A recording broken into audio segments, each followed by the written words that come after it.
নমস্কার, আপনাদের সবাইকে পাপের হেসেলে সাদর আমন্ত্রণ। আপনারা সবাই কেমন আছেন? আশা করছি সকলে খুব ভালো আছেন। আজকে আবার দুর্দান্ত স্বাদের একটি রেসিপি নিয়ে চলে এসেছি। তো চলুন শুরু করা যাক। প্রথমে এখানে বেশ অনেকটা পরিমাণে সর্ষের তেল দিয়ে আমি কিছুটা ঝিঙে কেটে নিয়েছি। ঝিঙেটাকে এর ভেতরে দিয়ে একটু ভেজে নেব। শুধু কালারটা একটু চেঞ্জ হবে, তখন এটাকে উঠিয়ে নিতে হবে। আর এর ভেতরে আমি লবণ দেবো না, যেহেতু ঝিঙে থেকে অনেকটা পরিমাণে জল বেরিয়ে আসে, সেজন্য আমি লবণটা দেবো না। শুধু ঝিঙেটাকে একটুখানি ফ্রাই করে নেব। দেখুন হালকা একটুখানি কালারটা চেঞ্জ হয়ে এলেই আমি ঝিঙেটাকে উঠিয়ে নেব।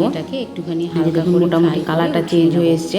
এরপরে আমি ঝিঙেটাকে উঠিয়ে নেব। ঝিঙেটাকে উঠিয়ে নিয়ে কড়াই যে তেল রয়ে গেছে, তেলের ভেতরে আমি দিয়ে দিচ্ছি হাফ টিস্পুন কালো জিরে। দেবার পরে এখানে একটি পেস্ট দিয়ে দিচ্ছি। পেস্টের ভেতরে রয়েছে 3 থেকে 4টি কাঁচা লঙ্কা, তার সঙ্গে রয়েছে হাফ টিস্পুন মতন আদা বাটা, আর তার সঙ্গে রয়েছে কাজু, মোটামুটি 20 থেকে 25টি মতন কাজু, আর 100 গ্রাম টক দই দিয়ে একটা পেস্ট করে নিয়েছি। পেস্টটাকে এই তেলের ভেতরে দিয়ে দিলাম।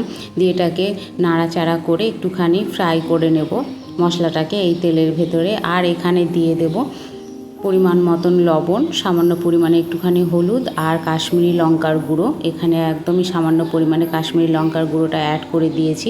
দেবার পরে মশলাটাকে বেশ ভালো করে এটাকে কষিয়ে নিতে হবে। এই যে দেখুন মশলা থেকে তেলটা ছেড়ে এসছে। তেলটা সেপারেট হয়ে গেলেই আমি এর ভেতরে দিয়ে দেবো ভেজে রাখা ঝিঙেটাকে। এই যে দেখুন ভেজে রাখা ঝিঙেটাকে দিয়ে দিলাম। দিয়ে একটুখানি নাড়াচাড়া করে আমি এর ভেতরে সেই মিক্সারে বাটি ধোয়া জলটা একটুখানি দিয়ে দেব।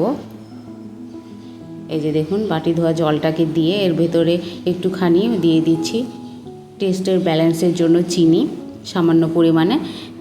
দিয়ে এটাকে কন্টিনিউয়াসলি নাড়াচাড়া করে এটাকে ভালো করে একটুখানি কষিয়ে নামিয়ে নিলেই রেডি হয়ে যাবে দই ঝিঙে। অবশ্যই একবার বাড়িতে ট্রাই করবেন। কেমন লাগলো কমেন্টের মাধ্যমে জানাবেন। সম্পূর্ণ ভিডিও দেখার জন্য ধন্যবাদ।